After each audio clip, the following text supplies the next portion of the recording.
Police میں job کرتا ہوں، تھانے میں لکھائی کا کام زیادہ ہوتا ہے اور میں فائلز تیار نہیں کر پاتا، جس کی وجہ سے فائل لکھوانے کے لیے فیس دے کر لکھوا لیتا ہوں، جبکہ معلوم ہے کہ اس میں سچ اور جھوٹ دونوں لکھے ہوتے ہیں۔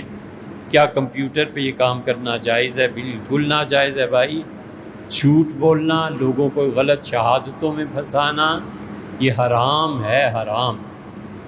حضور اقدس صلی اللہ علیہ وسلم تکیہ لگا کے بیٹھے ہوئے تھے اور آپ اٹھ کے بیٹھ کے، اور آپ نے فرمایا تم جانتے ہو اللہ نے مجھ پہ رات کیا آیت نازل کی ہے؟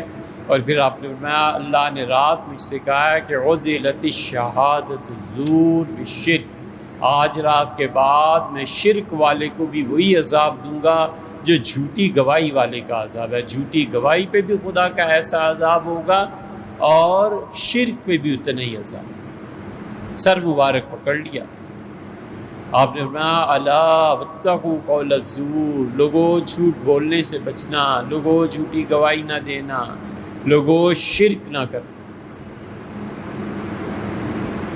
اس لیے جھوٹ ٹائپ کرنا، عدالتوں میں پیش کرنا اور اس جھوٹ پہ مقدموں کا چلنا اور جھوٹی گواہیاں دینا، یہ سب حرام چیز، یہ سب شرک کے برابر کے گناہوں میں شمار ہوتی ہیں، ہمیشہ بچنا چاہیے۔ شریعت نے اس میں جو رخصتیں بھی دی ہیں وہ بھی بہت تفصیل کے ساتھ ہیں، جس کا یہ موقع نہیں ہے، اس لیے کبھی خطرہ پڑ جائے خواتین کی عزت کو۔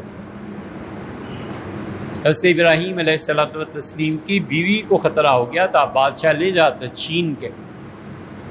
سیدنا ابراہیم علیہ الصلوۃ والسلام نے فرمایا اس میں اتنی حیا ہے کہ بھائی بہنوں تو بہنوں کو نہیں چھینا کرتا، باقی بیٹیوں اور بیویوں کو چھین لیتا ہے، تو جب ملے وہ تو اسے کہنا کہ تم میری بہن۔ اور پھر یہ جو کچھ کہا اس کو آگے بھی کہا، فرمایا زمین میں، روئے زمین میں اس وقت اللہ کو ایک ماننے والا تمہارے اور میرے علاوہ کوئی نہیں، ایسے نہ ہو بادشاہ تمہاری عزت پہ ہاتھ ڈال۔ اللہ کہتا ہے صدیقا نبیّا، انبیاء علیہ الصلوۃ والسلام سارے ہی سچے ہوتے ہیں لیکن بہت سچا آدمی۔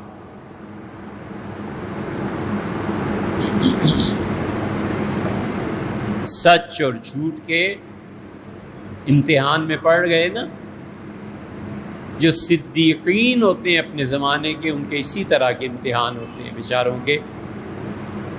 بیوی نے کہا ان کی جا کے، اس سے کہا جاؤ بھائی بہن کو میں نہیں تنگ کروں۔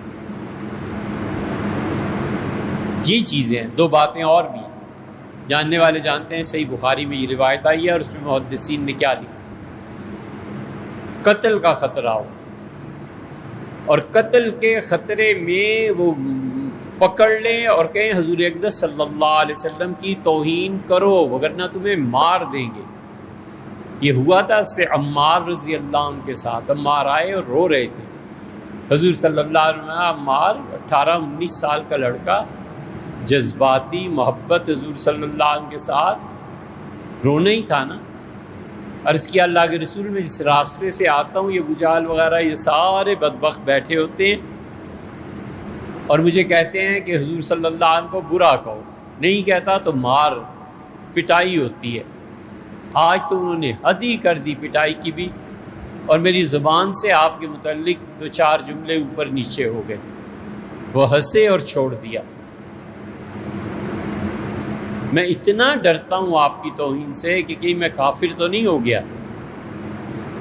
حضور صلی اللہ علیہ وسلم چپ تھے، اللہ نے وہی نازل فرما دی۔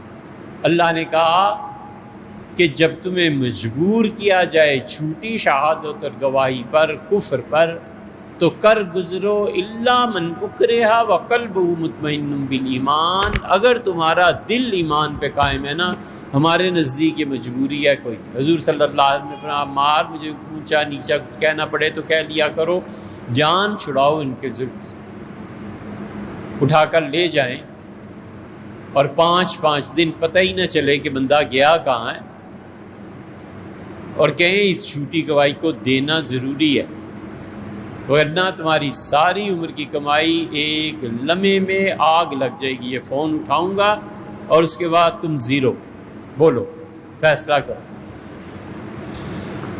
اللہ نے ان صورتوں میں اور حضور صلی اللہ علیہ وسلم نے اجازت دی ہے، یہ نہیں ہے کہ اتنی جلدی یہ چیزیں ہو جائیں۔